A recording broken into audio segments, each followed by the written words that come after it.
আমি তো এই কথাটা, আমি যদি বাংলাদেশের সরকারের প্রধান হতাম, আমি তো এই কথাটি আমি ভারতকে মনে করিয়ে দিতে চাইতাম, বা আমার প্রতিবেশী দেশগুলোকে মনে করিয়ে দিতে চাইতাম যে তোমার দেশে উগ্রপন্থার যদি মানে উত্থান ঘটে এবং তারা যদি নারিশড হয়, তাহলে আমার দেশের নিরাপত্তা, আমার দেশের জনমানুষের মধ্যে অসন্তোষ দেখা দিতে পারে।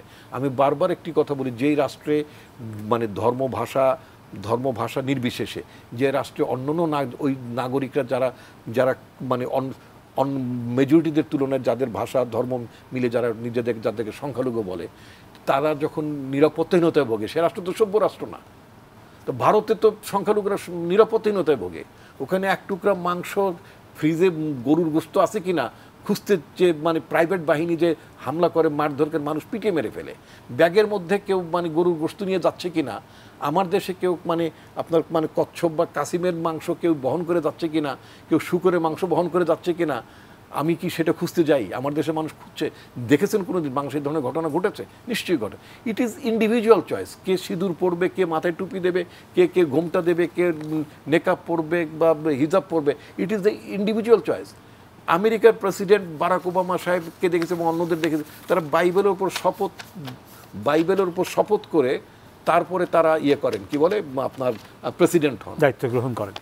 এইবার যখন আমি আজকে মানে একটা চ্যানেলের মানে সাংবাদিক, নামটা উচ্চারণ করতে চাই না, তিনি তার ফেসবুকে মানে প্রধান উপদেষ্টার শপথের পরে, মানে উপদেষ্টা শপথের পরে তিনি লিখেছেন এরকম শপথ হলো, কিন্তু সেখানে শুধুমাত্র কোরআন তেলাওয়াত হয়েছে, বাইবেল গীতা এগুলো তেলাওয়াত হয়নি। আমি ওই সাংবাদিক, আওয়ামীপন্থী ওই সাংবাদিকদেরকে বলতে চাই যে ভারতে কি মানে আপনার গীতা পাঠের পরে কোরআন তেলাওয়াত থেকে শুরু করে বাইবেল পাঠ থেকে শুরু করে আদার অন্যান্য কিছু পাঠ হয় কিনা, সেখানে প্রশ্ন তুলেছেন না। বারাক ওবামা সাহেব যখন বাইবেল নিয়ে শপথ করেন, সেখানে কি কোরআন শরীফও থাকে কিনা, সেখানে কি ত্রিপিটক থাকে কিনা, সেখানে গীতা থাকে কিনা, অন্যান্য ধর্মাবলম্বীর অনেকের নাম আমি জানি না, এটা আমার লিমিটেশন।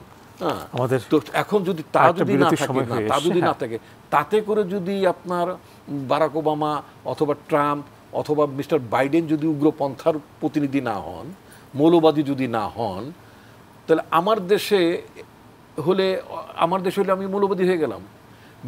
সাধারণত মেজরিটি পিপলের যে ভাষা, সেই দেশে সেই ল্যাঙ্গুয়েজটা হয়। ইন্ডিয়াতে আপনার যেমন হিন্দি ভাষায় মেনলি মানুষ কথাবার্তা বলে, অনেক রাজ্যে নানা ভাষায় কথা বলে, আমার দেশে তো মোটামুটি ম্যাক্সিমাম লোক বাংলা ভাষায় কথা বলে। তো আপনার আমেরিকার লোকেরা যারা, তারা তো মেজরিটি পিপুল তো ওখানে নিয়ে কি বলে, তারা মানে আপনার মানে কি বলে এটাকে, তারা তো খ্রিস্ট ধর্মাবলম্বী, তাদের গ্রন্থের নাম বাইবেল, তাদের প্রেসিডেন্ট বাইবেল নিয়ে শপথ করেন।